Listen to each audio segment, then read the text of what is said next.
Mobil listrik terbakar di Gresik.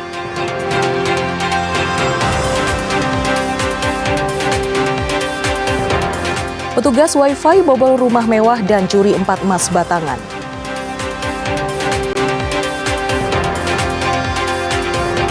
Dugaan praktik joki di UTBK 2026.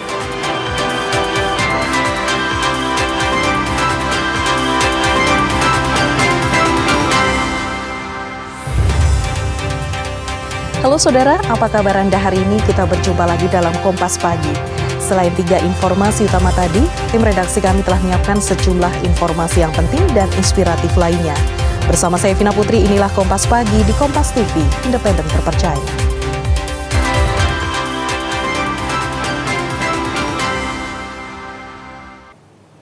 Saudara, Kompas Pagi kami awali dengan berita dari Gresik. Sebuah mobil listrik di Gresik terbakar saat kondisi baterai lemah. Tidak ada korban jiwa dalam kejadian ini, namun kerugian ditaksir mencapai ratusan juta rupiah. Peristiwa kebakaran ini terjadi di depan pergudangan di Jalan Maijen Sungkono, Gresik. Pemilik kendaraan mengaku bahwa kejadian bermula saat baterai mobil listrik dalam kondisi rendah, lowbat, dan mesin kendaraan mengalami overheat. Kemudian api muncul dari kap mobil dan langsung menjalar ke bagian lain. Pemilik kendaraan sempat mengambil apar namun tidak mampu menguasai kobaran api hingga akhirnya menghubungi petugas pemadam kebakaran. Tidak ada korban jiwa dalam kejadian ini, namun kerugian ditaksir mencapai ratusan juta rupiah.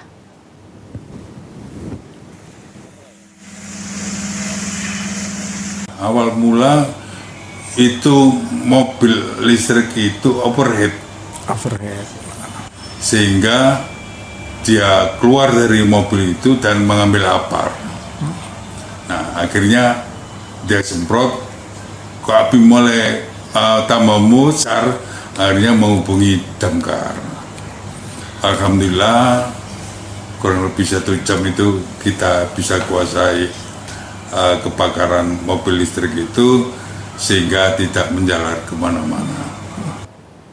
Saudara, warga Jalan Jaksa Agung Suprapto, Kota Malang dikejutkan dengan sosok bayi yang dibuang di pinggir jalan. Setelah ditelusuri, pembuang bayi adalah ibunya sendiri dan kini telah ditangkap polisi.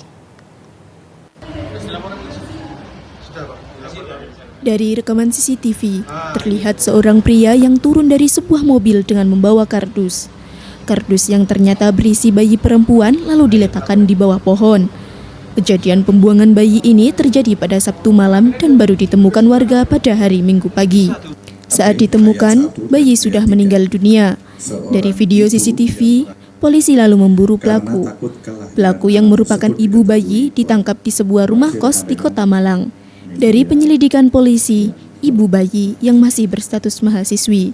Bayi tersebut dilahirkan di sebuah rumah sakit di Pasuruan.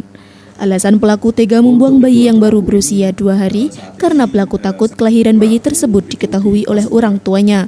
Karena bayi yang dilahirkan adalah hasil hubungan di luar nikah.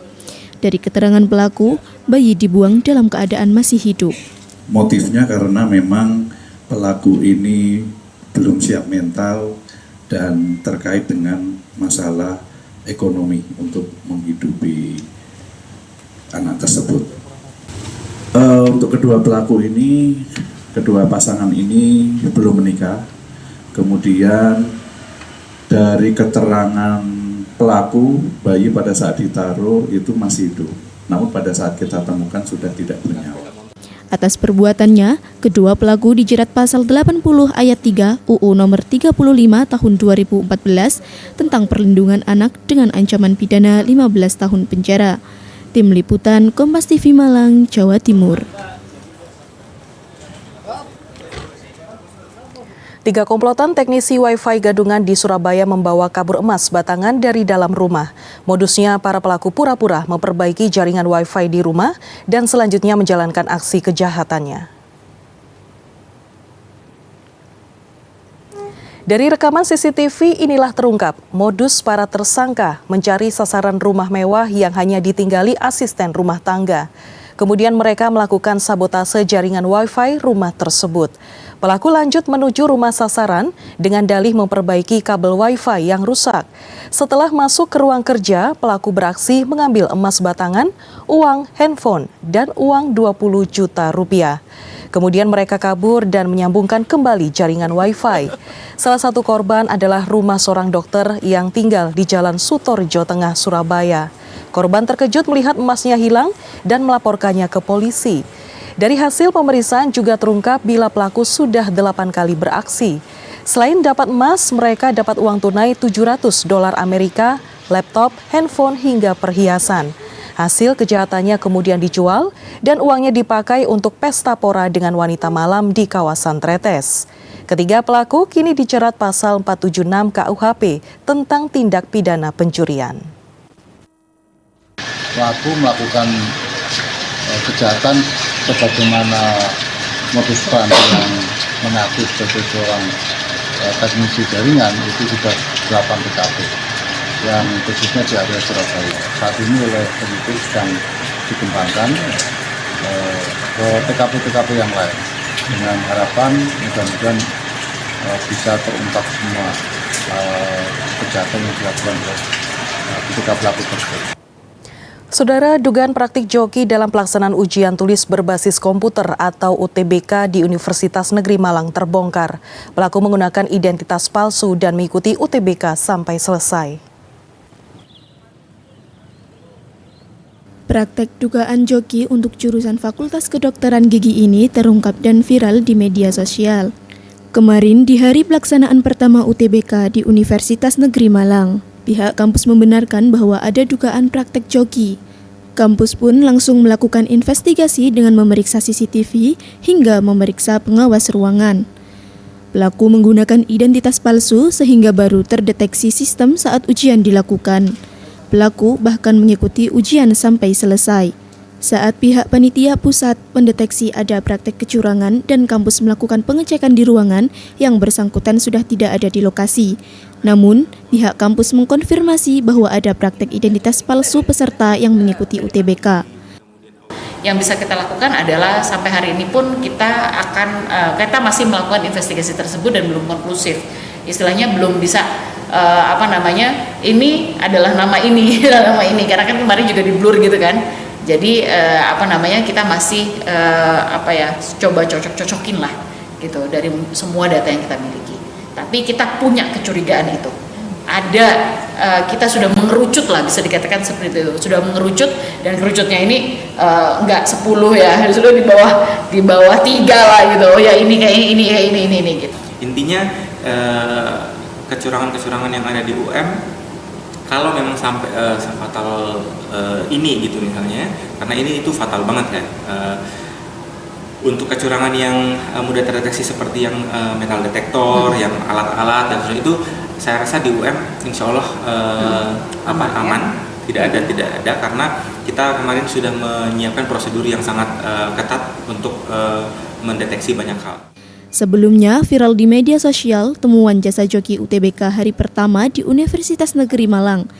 Panpus SNPMB 2026 menyebut pelaku memodifikasi foto tanda peserta agar tidak terlacak sistem. Hilda Nusantara, Kompas TV Malang, Jawa Timur.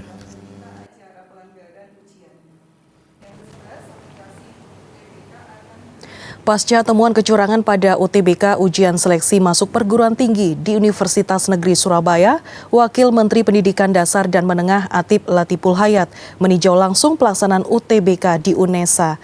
Menurutnya temuan kecurangan UTBK hanya ditemukan di hari pertama. Disampaikan Wakil Menteri Pendidikan Dasar dan Menengah Wamendikdasmen Athip di UNESA Surabaya, kecurangan proses UTBK terjadi di hari pertama. Satu peserta UTBK ditemukan menggunakan joki dalam mengerjakan soal. Pelaku diduga memalsukan identitas dan petugas pun sempat melakukan verifikasi ke sekolah asal peserta. Dari hasil pemeriksaan ditemukan kesamaan nama namun foto tidak sesuai dengan identitas asli pemilik ijazah. Meski demikian, ujian tetap berjalan normal dan tidak mengganggu peserta lainnya. Diduga pemesan menggunakan jasa joki untuk masuk ke Fakultas Kedokteran di Universitas Negeri di Jawa Timur. Selanjutnya pemesan dan joki didiskualifikasi dan terkait pemalsuan dokumen dilanjutkan ke ranah hukum. Jadi dari laporan yang kami terima itu sudah ditindaklanjuti karena perbuatan tersebut jelas merupakan tindakan kriminal ya, karena dia pertama melakukan pemalsuan identitas, kemudian juga dia bertindak yang dia tidak memiliki hak untuk itu, dia kan bukan peserta. Nah, oleh karena itu harus didalami ya, bukan hanya jokinya saja, tapi justru dia bertindak atas nama siapa kedua-duanya karena melakukan perbuatan yang melanggar aturan. Sanksinya Pak, sanksinya? Sanksi Pak. Itu pertama-tama adalah sanksi yang terkait dengan pemalsuan identitas ya. Itu sudah ada ketentuan hukumnya ya, sanksinya untuk yang melakukan pemalsuan identitas. Yang kedua, tentunya peserta yang diwakili, yang dijoki oleh dia kan didiskualifikasi ya, di blacklist kayak didiskualifikasi. Jadi apapun dia sudah dianggap ya tidak mengikuti UTBK itu. Layanan mobil listrik untuk jemaah haji. Nantikan informasi selengkapnya usai jeda berikut ini.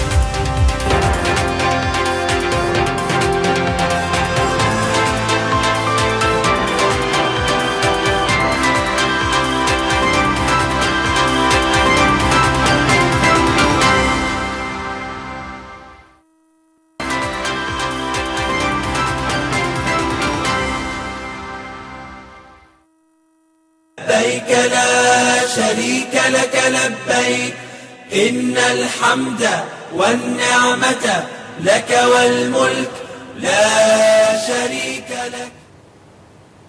Saudara, 380 jemaah calon haji JCH dan petugas kloter 8 asal Kabupaten Pasuruan tiba di Asrama Haji Embarkasi Surabaya. Ada 1.504 jemaah dari Kota Malang, Kota Pasuruan, dan Kabupaten Pasuruan masuk ke asrama dan akan diberangkatkan ke Tanah Suci hari ini. Inilah rombongan jemaah calon haji kloter 8 asal Kabupaten Pasuruan yang tiba di Asrama Haji Embarkasi Surabaya. Ada 376 calon haji dan 4 petugas kloter.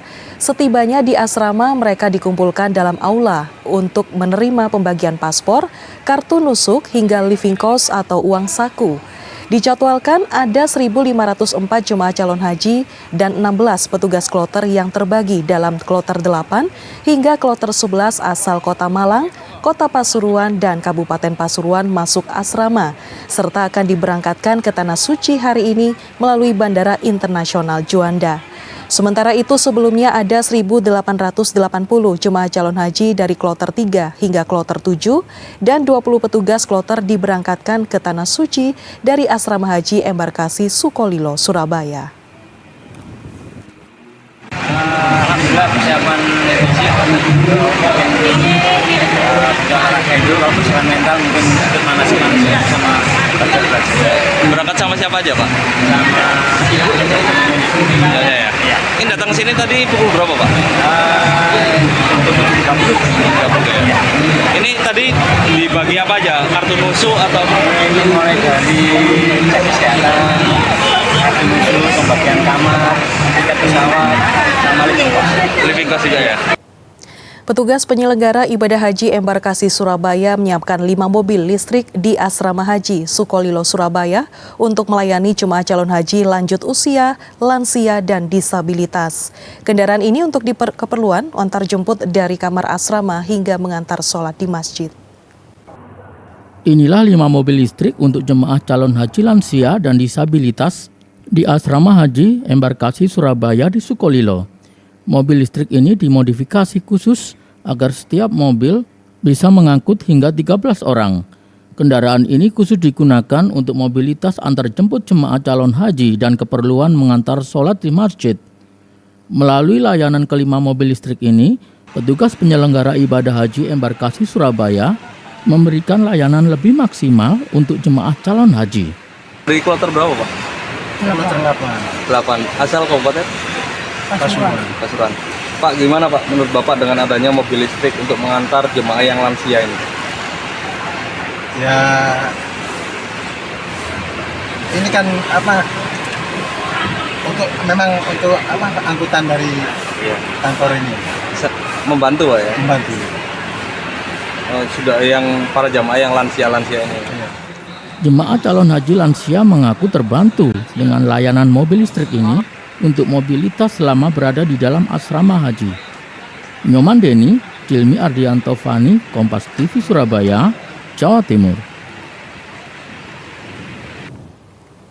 Seorang remaja berusia 16 tahun menjadi calon haji termuda di Kota Malang. Remaja ini berangkat ke Tanah Suci untuk menggantikan ayahnya yang telah meninggal dunia.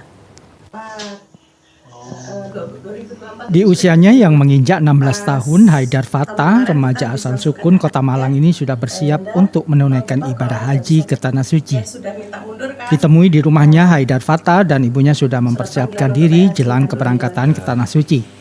Haidar Fatah yang masih duduk di bangku kelas 1 SMA ini menjadi calon haji termuda di Kota Malang. Keberangkatan Haidar Fatah bersama ibunya ke Tanah Suci setelah ayahnya meninggal dunia pada tahun 2025. Sebelum pergi, sang ayah berpesan agar Haidar Fatah menggantikannya pergi haji.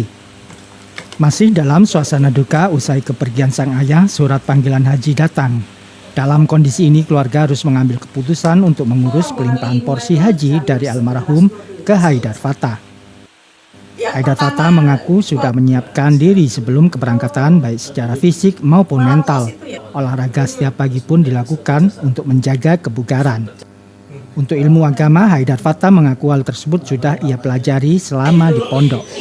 Pihak sekolah dan pondok memberikan dukungan penuh kepada Haidar Fatah dalam menjalankan ibadah haji. Secara fisik, secara mental sudah siap? Sudah siap semua. Secara fisik setiap hari dilatih, mulai setiap hari lari, olahraga. Secara mental udah pasti siap. Kalau secara mental sendiri seperti apa sih, mengingat masih sekolah juga? Iya. Gimana cara ngatur waktunya? Kalau ngatur waktu kan karena di pesantren ya, yang pasti kalau dari ilmu agama, ilmu naik hajinya tuh pasti udah ada dari dulu karena udah dilatih juga. Jadi nggak seberapa kaget lah untuk menghafal pas manasik haji atau lainnya. Kalau daftarnya itu mulai kapan sih? Ini menggantikan ayah. Ayah kenapa? Udah tiada. Fatah berharap perjalanan dan rangkaian ibadah haji di Tanah Suci bisa berjalan lancar hingga kembali ke Indonesia dan menjadi haji mabrur. Dedi Prasetyo, Kompas TV Malang, Jawa Timur. Rombongan keluarga jemaah calon haji JCH antusias berdatangan ke Asrama Haji Embarkasi Surabaya. Mereka bersemangat mengantar keluarganya berangkat ke Tanah Suci meski pertemuannya terhalang pagar pembatas asrama. Komplek Asrama Haji Embarkasi Surabaya yang berada di kawasan Sukolilo, Surabaya pada Rabu sore nampak dipadati oleh keluarga jamaah calon haji. Mereka rela datang jauh dari luar kota untuk bertemu sekaligus mengantar keberangkatan keluarganya ke Tanah Suci Mekah. Namun, pertemuannya dibatasi oleh pagar asrama haji yang cukup tinggi dikarenakan keluarga hanya diperkenankan mengantar di batas pintu luar. Tadi dikunjungi siapa aja, Pak? Saudara-saudara ini. Iya. Terus meskipun terhalang pagar, tidak menyurutkan ini ya, silaturahmi ya? Ya, saling mendoakan. Dari kloter berapa, Pak? Kloter 5. Dari kabupaten mana? Probolinggo. Ini berangkat kapan? Besok. Meski pertemuannya terhalang pagar, namun tak menyurutkan silaturahmi untuk saling mendoakan keluarganya demi kelancaran ibadah haji di Tanah Suci. Dari mana? Dari Probolinggo. Dari Probolinggo. Ya. Ini berapa rombongan Mas yang ke sini? 3 bis, satu kampung? Iya. Oh. Sekalian ziarah ke Bangkalan. Oh. Gini tradisi mengantarkan ya? Oh, tradisi. Meskipun di luarnya pagar itu ketemunya memang tradisi. Enggak apa-apa ya Mas? Ya, dulu memang. Pertemuan terakhir lah. Warga pengantar jamaah calon haji ini berharap dan mendoakan ibadah haji yang dilakukan para jamaah berjalan dengan lancar hingga selesai. Dan setelah menunaikan seluruh rangkaian ibadah haji, para jamaah bisa kembali dengan selamat. Tim Liputan Kompas TV Surabaya, Jawa Timur. Klinik Kesehatan Haji Indonesia di Madinah, Arab Saudi telah disiapkan untuk melayani kebutuhan kesehatan jemaah haji selama berada di Tanah Suci. Sebanyak 9 dokter spesialis dan puluhan tenaga kesehatan telah disiagakan. Berikut laporan jurnalis Kompas TV Jihan Novita dari Madinah, Arab Saudi. Saudara, pelayanan kesehatan terhadap jemaah haji Indonesia menjadi faktor penting yang menjadi fokus perhatian selama rangkaian ibadah haji di Tanah Suci. Klinik Kesehatan Haji Indonesia pun sudah disiapkan untuk menangani keluhan ataupun jemaah haji Indonesia yang mengalami keluhan kesehatan maupun membutuhkan pengobatan. Dan untuk informasi selengkapnya saya akan tanyakan dengan penanggung jawab IGD Klinik Kesehatan Haji Indonesia di Madinah, Arab Saudi. Assalamualaikum warahmatullahi wabarakatuh, Dr. Aceng Apandi. Waalaikumsalam warahmatullahi wabarakatuh. Ya, Dr. Aceng, ini boleh dijelaskan klinik ini sudah disiapkan untuk menangani jemaah haji Indonesia. Ya. Ini apa saja fasilitasnya? Di sini adalah KKI Madinah, ya, di mana melayani seperti UCC, jadi seperti poliklinik, di mana untuk pasien-pasien yang sudah ditangani di klinik sektor, tetapi tidak membaik dan perlu perawatan atau pengobatan lanjut di KKI. Maka akan dirujuk ke KKI untuk dilakukan pemeriksaan lebih lanjut, pemeriksaan laborat, atau perlu EKG, USG, atau fototorak atau layanan radiologi lainnya, seperti itu. Artinya memang di sini sudah dilengkapi dengan alat-alat tersebut ya, yang memang mendukung untuk pengecekan kesehatan lebih lanjut untuk jemaah haji Indonesia. Betul, betul. Jemaah dengan kategori kesehatan seperti apa, Dok, yang memang dinyatakan harus ditangani di klinik haji? Contohnya pasien mengalami serangan asma, ya, riwayat asma gitu. Ternyata di kloter maupun di sektor sudah ditangani tapi tidak membaik, maka perlu penanganan yang lebih lanjut. Mungkin ada pemeriksaan lainnya di KKI. Ya, KKI ini punya layanan tambahan seperti tadi dijelaskan untuk penegakan diagnosa dan penunjang lainnya, sehingga modalitas obat maupun alat juga lebih lengkap. Demikian. Berapa banyak nakes yang bertugas di klinik haji ini? Dari dokter yang ditunjang atau didukung oleh dokter spesialis sebanyak 9 orang, kemudian tenaga paramedis sebanyak 12 orang, dan nakes-nakes lainnya seperti tenaga laborat, kemudian PPI, ya, atau tenaga-tenaga lainnya, sanitasi dan segalanya. Kalau kita lihat kan ini juga sudah siap, ada tempat-tempat tidur. Ini artinya memang jemaah diperbolehkan untuk rawat inap di sini, atau ini hanya rawat jalan saja, Dok, untuk penanganan? Ya, rawat jalan dan observasi dengan waktu tertentu. Contohnya gini, kita perlu observasi dan ternyata memang tidak membaik, maka kita akan lakukan rujukan ke Rumah Sakit Arab Saudi. Ternyata membaik, maka kita akan dorong ke kloter, kembali ke kloter masing-masing gitu. Baik, terima kasih Dr. Aceng atas informasinya. Ini bermanfaat sekali untuk keluarga jemaah yang ingin memantau, ya, juga bagaimana memastikan kesiapan dan mitigasi dari pemerintah Indonesia untuk menangani kesehatan jemaah haji Indonesia di Tanah Suci. Terima kasih Dr. Aceng. Assalamualaikum warahmatullahi wabarakatuh. Assalamualaikum warahmatullahi wabarakatuh. Saudara, Klinik Kesehatan Haji Indonesia memang sudah disiapkan untuk menangani segala keluhan kesehatan jemaah haji Indonesia di Tanah Suci. Namun yang paling penting adalah jemaah haji Indonesia untuk selalu menjaga kesehatan dan kebugaran selama menjalani rangkaian ibadah haji, yaitu dengan cara selalu minum air putih yang cukup, tidak menahan buang air kecil, dan selalu pakai alat pelindung diri saat keluar hotel dan beraktivitas di luar ruangan. Jihan Novita, Kompas TV, Madinah, Arab Saudi. لبيك لا شريك لك لبيك إن الحمد والنعمة لك والملك لا شريك لك.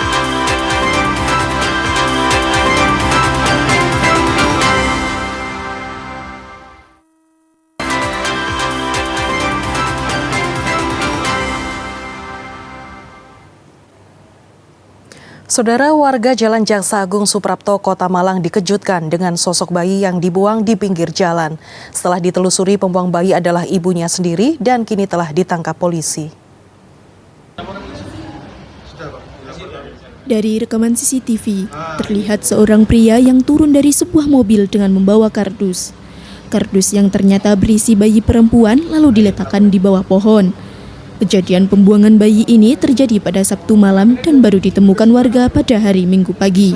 Saat ditemukan, bayi sudah meninggal dunia. Dari video CCTV, polisi lalu memburu pelaku. Pelaku yang merupakan ibu bayi ditangkap di sebuah rumah kos di Kota Malang. Dari penyelidikan polisi, ibu bayi yang masih berstatus mahasiswi. Bayi tersebut dilahirkan di sebuah rumah sakit di Pasuruan. Alasan pelaku tega membuang bayi yang baru berusia 2 hari karena pelaku takut kelahiran bayi tersebut diketahui oleh orang tuanya, karena bayi yang dilahirkan adalah hasil hubungan di luar nikah. Dari keterangan pelaku, bayi dibuang dalam keadaan masih hidup. Motifnya karena memang pelaku ini belum siap mental dan terkait dengan masalah ekonomi untuk menghidupi anak tersebut. Untuk kedua pelaku ini, kedua pasangan ini belum menikah. Kemudian dari keterangan pelaku, bayi pada saat ditaruh itu masih hidup. Namun pada saat kita temukan sudah tidak bernyawa. Atas perbuatannya, kedua pelaku dijerat pasal 80 ayat 3 UU nomor 35 tahun 2014 tentang perlindungan anak dengan ancaman pidana 15 tahun penjara. Tim Liputan Kompas TV Malang, Jawa Timur. Saudara, dugaan praktek joki dalam pelaksanaan ujian tulis berbasis komputer atau UTBK di Universitas Negeri Malang terbongkar. Pelaku menggunakan identitas palsu dan mengikuti UTBK sampai selesai. Praktek dugaan joki untuk jurusan Fakultas Kedokteran Gigi ini terungkap dan viral di media sosial. Kemarin di hari pelaksanaan pertama UTBK di Universitas Negeri Malang, pihak kampus membenarkan bahwa ada dugaan praktek joki. Kampus pun langsung melakukan investigasi dengan memeriksa CCTV hingga memeriksa pengawas ruangan. Pelaku menggunakan identitas palsu sehingga baru terdeteksi sistem saat ujian dilakukan. Pelaku bahkan mengikuti ujian sampai selesai. Saat pihak panitia pusat mendeteksi ada praktek kecurangan dan kampus melakukan pengecekan di ruangan, yang bersangkutan sudah tidak ada di lokasi. Namun, pihak kampus mengkonfirmasi bahwa ada praktek identitas palsu peserta yang mengikuti UTBK. Yang bisa kita lakukan adalah sampai hari ini pun kita masih melakukan investigasi tersebut dan belum konklusif. Istilahnya belum bisa ini adalah nama ini, nama ini, karena kan kemarin juga di blur gitu kan. Jadi kita masih coba cocok-cocokin lah gitu dari semua data yang kita miliki. Tapi kita punya kecurigaan itu. Kita sudah mengerucut lah, bisa dikatakan seperti itu. Sudah mengerucut, dan kerucutnya ini enggak 10 ya, sudah di bawah 3 lah gitu. Oh ya ini kayak ini gitu. Intinya kecurangan-kecurangan yang ada di UM, kalau memang sampai sefatal ini gitu misalnya, karena ini itu fatal banget kan. Untuk kecurangan yang mudah terdeteksi seperti yang metal detektor, yang alat-alat dan sebagainya, itu saya rasa di UM insya Allah aman, tidak ada karena kita kemarin sudah menyiapkan prosedur yang sangat ketat untuk mendeteksi banyak hal. Sebelumnya, viral di media sosial temuan jasa joki UTBK hari pertama di Universitas Negeri Malang. Panpus SNPMB 2026 menyebut pelaku memodifikasi foto tanda peserta agar tidak terlacak sistem. Hilda Nusantara, Kompas TV Malang, Jawa Timur. Petugas penyelenggara ibadah haji embarkasi Surabaya menyiapkan 5 mobil listrik di Asrama Haji Sukolilo, Surabaya untuk melayani jemaah calon haji lanjut usia, lansia, dan disabilitas. Kendaraan ini untuk keperluan antar jemput dari kamar asrama hingga mengantar sholat di masjid. Inilah 5 mobil listrik untuk jemaah calon haji lansia dan disabilitas di Asrama Haji Embarkasi Surabaya di Sukolilo. Mobil listrik ini dimodifikasi khusus agar setiap mobil bisa mengangkut hingga 13 orang. Kendaraan ini khusus digunakan untuk mobilitas antar jemput jemaah calon haji dan keperluan mengantar sholat di masjid. Melalui layanan kelima mobil listrik ini, petugas penyelenggara ibadah haji Embarkasi Surabaya memberikan layanan lebih maksimal untuk jemaah calon haji. Dari kloter berapa, Pak? 8. Asal kabupaten? Pasuruan. Pak, gimana Pak menurut Bapak dengan adanya mobil listrik untuk mengantar jemaah yang lansia ini? Ya, ini kan untuk angkutan dari kantor ini. Membantu Pak ya? Membantu. Oh, sudah yang para jamaah yang lansia-lansia ini. Jemaah calon haji lansia mengaku terbantu dengan layanan mobil listrik ini untuk mobilitas selama berada di dalam asrama haji. Nyoman Deni, Cilmi Ardianto Fani, Kompas TV Surabaya, Jawa Timur. Rombongan keluarga jemaah calon haji JCH antusias berdatangan ke asrama haji Embarkasi Surabaya. Mereka bersemangat mengantar keluarganya berangkat ke Tanah Suci meski pertemuannya terhalang pagar pembatas asrama. Komplek Asrama Haji Embarkasi Surabaya yang berada di kawasan Sukolilo, Surabaya pada Rabu sore nampak dipadati oleh keluarga jamaah calon haji. Mereka rela datang jauh dari luar kota untuk bertemu sekaligus mengantar keberangkatan keluarganya ke Tanah Suci Mekah. Namun, pertemuannya dibatasi oleh pagar asrama haji yang cukup tinggi dikarenakan keluarga hanya diperkenankan mengantar di batas pintu luar. Tadi dikunjungi siapa aja, Pak? Saudara-saudara ini. Oh, iya. Terus meskipun terhalang pagar, tidak menyurutkan ini ya, silaturahmi ya? Ya, saling mendoakan. Dari kloter berapa, Pak? Total 5. Dari kabupaten mana? Probolinggo. Ini berangkat kapan? Besok.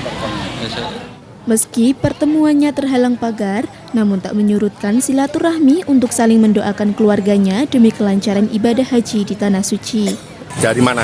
Dari Probolinggo. Dari Probolinggo. Ya. Ini berapa rombongan Mas yang ke sini? 3 bis, satu kampung? Iya. Oh. Sekalian ziarah ke Bangkalan. Oh. Ini tradisi gini mengantarkan ya? Oh, tradisi. Meskipun di luarnya pagar itu ketemunya memang tradisi. Enggak apa-apa ya Mas? Ya, dulu memang. Pertemuan terakhir lah. Warga pengantar jamaah calon haji ini berharap dan mendoakan ibadah haji yang dilakukan para jamaah berjalan dengan lancar hingga selesai. Dan setelah menunaikan seluruh rangkaian ibadah haji, para jamaah bisa kembali dengan selamat. Tim Liputan Kompas TV Surabaya, Jawa Timur. Usai jeda akan hadir energi terbarukan BBM dari sampah plastik. Tetaplah bersama kami di Kompas Pagi.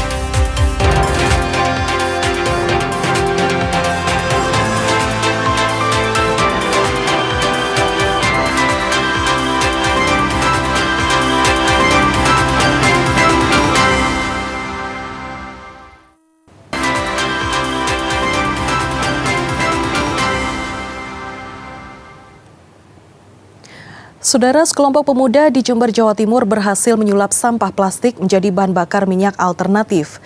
Tak hanya mengurangi limbah, inovasi ini dapat menghasilkan energi berguna dan terbarukan. Dan informasi ini sekaligus menutup jumpa kita di Kompas Pagi hari ini. Jangan lupa saudara untuk menyaksikan live streaming kami di kompas.tv dan channel YouTube Kompas TV Jawa Timur. Kompas TV, independen terpercaya. Saya Vina Putri, sampai jumpa. Berawal dari keresahan atas menumpuknya sampah plastik, sekelompok pemuda di Desa Jenggawah, Kabupaten Jember, Jawa Timur, membuat inovasi bahan bakar dari sampah plastik. Jenis sampah plastik yang digunakan mulai dari kantong plastik, bungkus kemasan makanan, botol minuman, dan barang berbahan plastik lainnya yang mudah dibakar. Alat yang digunakan sangat sederhana dan hasil rakitan sendiri. Ada tong atau drum besi, pipa besi, dan kayu kering sebagai bahan bakar. Proses pembakaran menggunakan metode pirolisis, yakni pemanasan sampah plastik tanpa oksigen dalam suhu tinggi selama 6 jam hingga menghasilkan minyak mentah. Selanjutnya, suling minyak mentah selama 1 jam untuk menghasilkan premium, minyak tanah, dan juga solar. Untuk 10 kg sampah plastik menghasilkan 9 liter minyak mentah. Selanjutnya disuling untuk menghasilkan 60% solar, 15% premium, 10% minyak tanah, dan 5% gas. Nah, bagaimana kita berpikir untuk memanfaatkan plastik ini menjadi bahan energi. Kebetulan juga dari kelompok kita ini ada inovator yang bisa membuat alat ini yang bisa merubah plastik untuk menjadi BBM. Jadi plastik yang kita pirolisis ini per kilonya itu akan menjadi BBM 1 liter, yaitu 70% solar, 30% premium. Ini adalah kerjasama dari kelompok anak-anak muda di yayasan ini yang peduli terhadap lingkungan. Inovasi ini mendapat apresiasi dari pemerintah karena bisa menjadi solusi masalah penumpukan sampah plastik dan juga dapat menjadikan desa mandiri energi. Dengan adanya potensi dari teman-teman pemuda yang bisa merubah plastik itu dari yang barang tidak bisa diurai kemudian bisa berubah menjadi barang yang bermanfaat seperti BBM, itu merupakan sesuatu yang kalau menurut saya pribadi sesuatu yang benar-benar real adanya dan itu sangat dibutuhkan oleh masyarakat. BBM dari sampah plastik ini sudah diuji cobakan untuk peralatan pertanian, seperti traktor membajak dan pompa air pertanian. Hernawan Mustika, Kompas TV, Jember, Jawa Timur.